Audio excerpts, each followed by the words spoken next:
Now, some challenges for you. Jot these down. I'm going to go through them very quickly now. Here they are. Face your fears.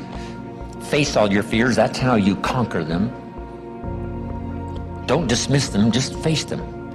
Say, here's what I'm afraid of. I wonder what I could do to change that. Here's the next one. Exercise your willpower to change direction.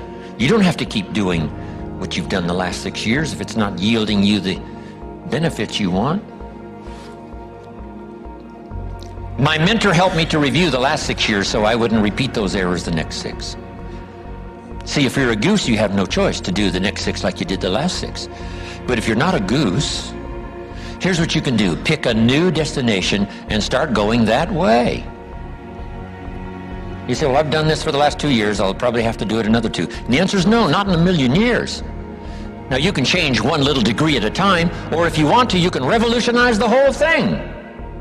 Who says you couldn't revolutionize the whole thing in a week's time and start a brand new direction that will most assuredly help you arrive in a brand new place a year from now, 3 years from now?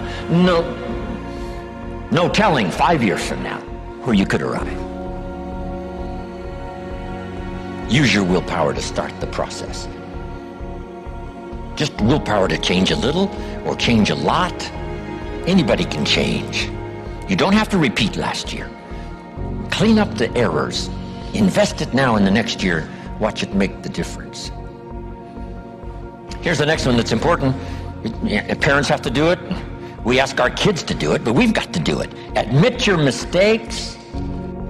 Sometimes you have to admit them to others. Here's some of the best words in the English language. I'm sorry. The reason why those are good words is because it could start a whole new relationship. It could start 2 people going in a whole new direction. I'm sorry.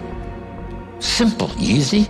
Not easy, but if you get this done, the turnaround can be dramatic. The early years can be big in payoff. And here's the big one. Admit your mistakes to yourself. You don't have to babble about them to everybody in the neighborhood. But it doesn't hurt to sit down and have a conversation with yourself and say, there's no use kidding myself. Here's where I really am. I've got pennies in my pocket and I got nothing in the bank. That's what I said after the Girl Scout left my door. I had a conversation with myself. And I said, I don't want this to happen anymore. Next, refine your goals. I don't know what ambitions you've had up until now, but this weekend would be a good time to start the process, to set some higher goals, reach for some higher purpose, go for something beyond what you thought you could do. By the time this weekend's over, you might double, triple, quadruple the amount of goals, purpose, all the things you think you can accomplish. Here's the next one, believe in yourself. Yes, you got to believe in God, and you got to believe in the community. And you've got to believe in the possibilities. You've got to believe in the economy. You've got to believe that tomorrow can be better than today. But here's the big one. Believe in yourself. There isn't a skill you can't learn. There isn't a discipline you can't try. There isn't a class you couldn't take. There isn't a book you couldn't read. Here's the next one. Ask for wisdom. This is communication of the highest source. Ask for wisdom. Ask for wisdom that creates answers. Ask for the wisdom that creates faith to believe things are possible. Ask for wisdom to deal with the challenges of today and tomorrow, to deal with the challenges your family brings you. Don't wish it was easier, wish you were better.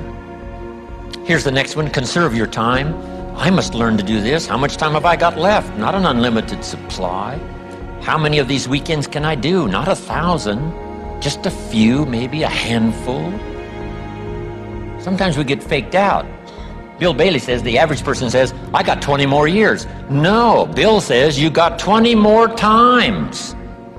If you go fishing once a year, you've only got 20 more times to go fishing. Not 20 years. That fakes you out. I got 20 years. No, 20 times. See, that brings it right down to the real stuff. 20 times. How many more seminars like this? Not 1,000, a few, just a few. So would I mumble and stumble? Would I give you less than my best when I've only got a few more to give? And the answer is no, of course not. If you're a person of some dignity and quality, you wouldn't let that happen. Here's the next one. Live with intensity. You might as well turn it up a notch or two after this weekend. Why not? Invest more of you in whatever you do. Be a little stronger, be a little wiser.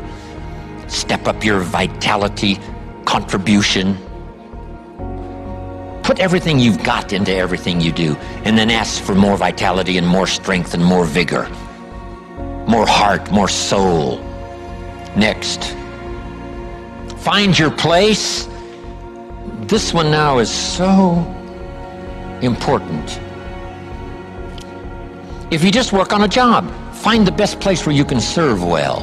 And sure enough, they'll ask you to occupy a better place. And if you keep doing the job well, the guy says, well, if I had a better job, I'd really pour it on. But I got this lousy job, so I just goof off. See, that's the philosophy of disaster.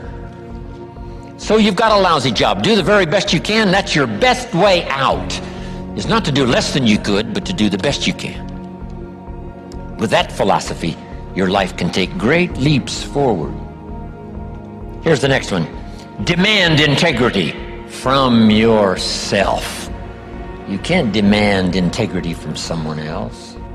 Integrity is like loyalty. You can't demand it of someone else. You can only demand it of yourself.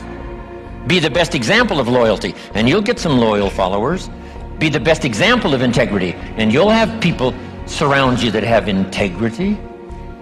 Lead the way.